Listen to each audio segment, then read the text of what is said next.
जय श्री कृष्णा। राधे राधे। आज अपने सुनेंगे गुरुवार व्रत कथा।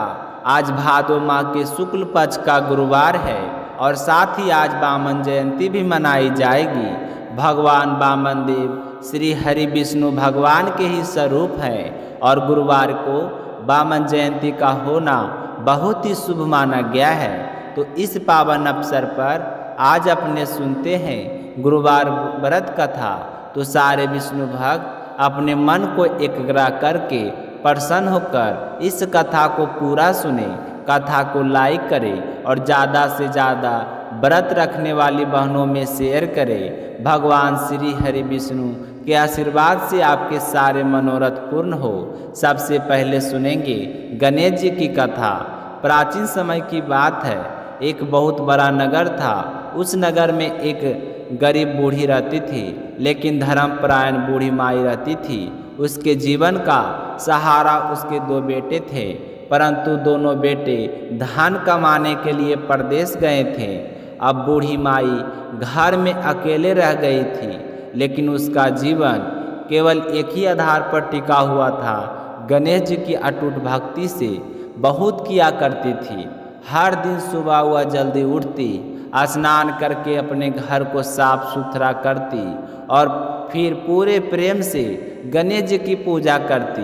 परंतु उसके पास गणेश जी की मूर्ति नहीं थी, तो क्या करती वह? हर रोज़ वह मिट्टी से गणेश जी की छोटी सी प्रतिमा बनाती और पहले मिट्टी के गणेश जी को स्नान करवाती, फिर सिंदूर से तिलक करती, दुर्वा घास चढ़ाती और हाथ जोड़कर प्रार्थना करती, हे विघ्नहर्ता गणेश जी, मेरे बेटे जो परदेश गए हैं उन्हें खूब धन प्राप्त हो और वे शीघ्र ही घर लौटे। तो माई का भोला मन बहुत सच्चा था, लेकिन जब वह मिट्टी के गणेश जी को स्नान कराती तो वे मिट्टी के रहने के कारण पूजा पूरी होते से पहले वह ढल जाती। यह देखकर माई दुख होता। फिर भी अगले दिन नए उत्साह से वह नई प्रतिमा बनाती और उसी भक्ति से पूजा करती। एक दिन माई ने सोचा, क्यों ना मैं पत्थर की गणेश जी की मूर्ति बनवा लूं, ताकि स्नान कराने पर भी गणेश जी की मेरी पूजा स्वीकार करें। नगर में पास ही एक साहूकार का मकान बन रहा था। माई वहां गई और मिस्त्री से बोली, बेटा मेरे लिए पत्थर का गणेश जी बना दो, मैं रोज़ पूजा करती हूँ, लेकिन मिट्टी के गणेश जी के कारण हर दिन वह पानी देते ही ढल जाता है। और माई की विनती सुनकर मिस्त्री और मजदूर हंसने लगे। मिस्त्री बोला, माई मेरे पास तुम्हारे लिए समय नहीं है। अगर मैं तुम्हारे लिए मूर्ति बनाने लगा और साहूकार ने देख लिया तो वह मुझे काम से निकाल देगा, तुम यहाँ से जाओ। तो मिस्त्री के कठोर उत्तर से माई का हृदय टूट गया और आंखों में आंसू भरकर उसने कहा, राम करे तुम्हारी यह दीवार कभी पूरी ना हो। ऐसा कहकर माई वहाँ से चली आई। अब जो हुआ वह अद्भुत हुआ। मिस्त्री दीवार बनाता गया, पर दीवार सीधी ना बनती। थोड़ी ही देर में दीवार अपने आप गिर जाती। सुबह से शाम तक यही क्रम चलता रहा। शाम को साहूकार आया और बोला, आज का काम कहाँ है? तो सुबह से अब तक एक भी दीवार क्यों नहीं बनी? तो मिस्त्री घबरा कर बोला, साहूकार जी क्या बताऊं, सुबह एक बूढ़ी माई आई थी, वह गणेश जी की भक्त थी। मूर्ति बनाने को कहा, मैंने मना कर दिया तो उसने कह दिया तुम्हारी दीवार कभी पूरी ना हो। तब से यह दीवार गिर रही है। यह सब गणेश जी की परवाह है। तो साहूकार ने यह सुना तो गंभीर हो गया। वह बोला, भाई जो गणेश जी की भक्ति को ठुकराता है उसका काम कैसे सिद्ध हो सकता है? यह सचमुच गणेश जी का लीला है। तुरंत साहूकार बूढ़ी माई के घर पहुंचा, उसके चरणों में गिरकर बोला, माई मैं आपके लिए सोने का गणेश जी बनवाऊंगा।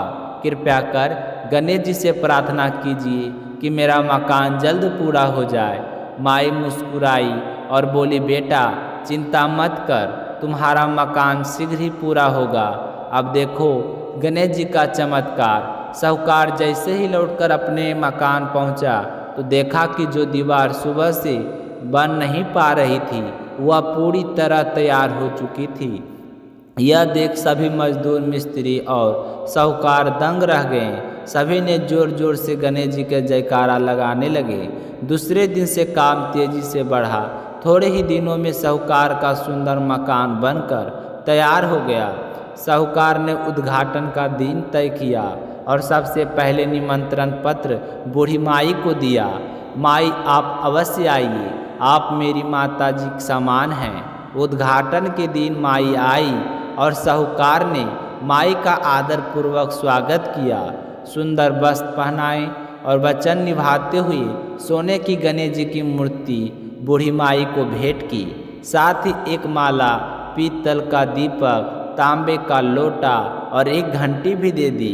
तो साहूकार बोला, माई, आज मेरा मकान आपके आशीर्वाद और गणेश जी की कृपा से पूरी हुआ है। आप मुझे पुत्र समान मानिए, आपकी हर आवश्यकता मेरी जिम्मेदारी है। साहूकार ने माई के चरण स्पर्श किए और बूढ़ी माई ने आशीर्वाद दिया और बोली, बेटा, यह सब मेरी वजह से नहीं, मेरे गणेश जी की कृपा से हुआ है। मुझे और कुछ नहीं चाहिए, बस मेरी प्रार्थना है कि मेरे बेटे जो परदेश गए हैं वे लौट आएं। तो साहूकार ने तुरंत अपने साधनों से खोजकर बूढ़ी माई के दोनों बेटे को परदेश से बुलवा लिए। बेटे लौट आए और विवाह हुआ, बहुएं आई और समय के साथ घर में पोते पोतियां भी हो गई। अब बूढ़ी माई प्रतिदिन सोने के गणेश जी की पूजा करती, दीपक जलाती, घंटी बजाती और सूर्य भगवान को जल अर्पित करती। गणेश जी की कृपा से उसका जीवन सुख समृद्धि से भर गया। अतः अपने जीवन के अंतिम समय में माई ने सभी सांसारिक सुखों का आनंद लिया और मोक्ष धाम को प्राप्त हुई। हे गणेश जी महाराज, जैसी कृपा आपने उस बूढ़ी माई पर की, वैसी कृपा अपने सभी भक्तों पर करें। जो भी इस कथा को श्रद्धापूर्वक सुने या सुनाए या हुंकार भरे, उसकी सभी मनोकामनाएं को पूर्ण करना। बोलिए गणेश जी महाराज की जय हो।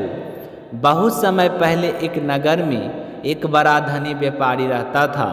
उसके जहाज दूर दूर देशों तक व्यापार करने जाया करते थे। वह जितना धन कमाता उतना ही दान पुण्य में भी लग करता था, किंतु उसकी पत्नी का स्वभाव इसके बिल्कुल विपरीत था। वह अत्यंत कंजूस और दान से घृणा करने वाली थी। एक बार व्यापारी विदेश व्यापार हेतु गया हुआ था। उसी दौरान एक साधु ने भिक्षा मांगी। व्यापारी की पत्नी ने तिरस्कार पूर्वक कहा, महाराज, मैं इस दान पुण्य से बहुत परेशान हो गया हूँ। मुझे ऐसा उपाय बताइए कि यह सारा धन नष्ट हो जाए और मैं चैन से रह सकूं। साधु ने समझाया, देवी, धन का उपयोग तो विवाह, विद्यालय, बाग बगीचे और अन्य शुभ कार्यों में करो, यही सच्चा पुण्य है।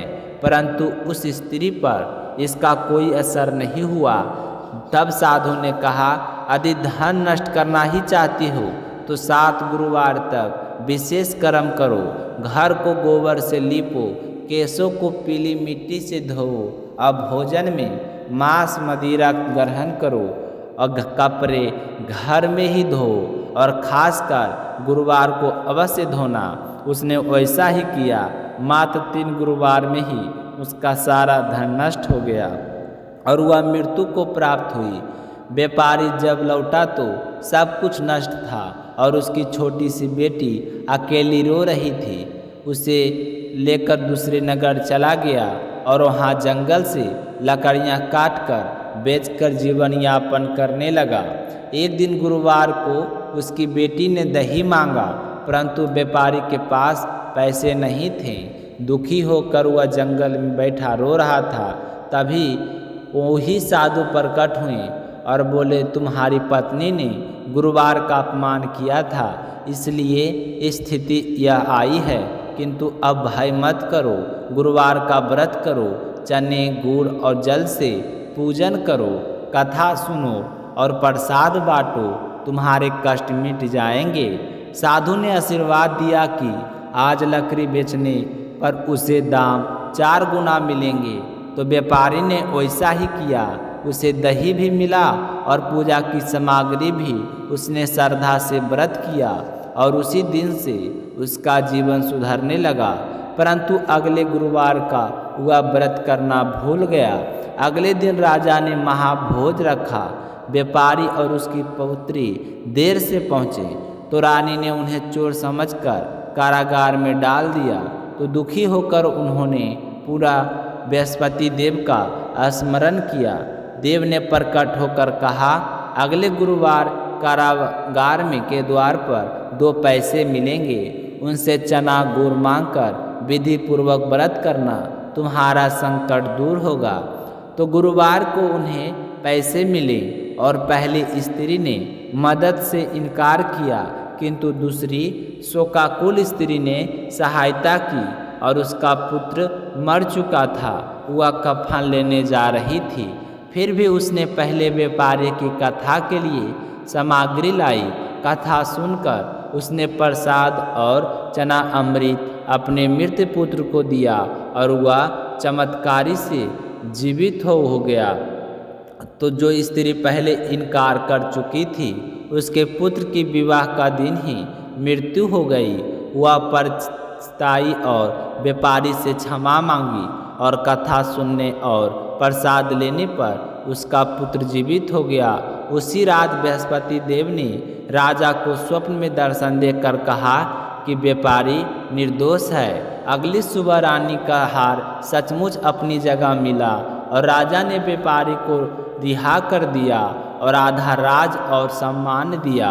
उसकी पुत्री का विवाह भी उच्च कुल में हुआ और पुनः व्यापारी असंपन्न हो गया। बोली बृहस्पति देव की जय हो। अब सुनिए माता लक्ष्मी की अद्भुत कथा। एक बार महर्षि दुर्वासा पृथ्वी पर विचरण कर रहे थे। उन्हें एक विषधारी सुंदर स्त्री मिली। उसके हाथ में पारिजात पुष्पों की दिव्य माला थी। उस सुंदरी ने माला आदरपूर्वक ऋषि को भेंट कर दी। ऋषि ने वह माला देवराज इंद्र को अर्पित की, किंतु इंद्र ने उसे लापरवाही से एरावत कर लिया। और इससे आगे क्या हुआ यह सुनेंगे।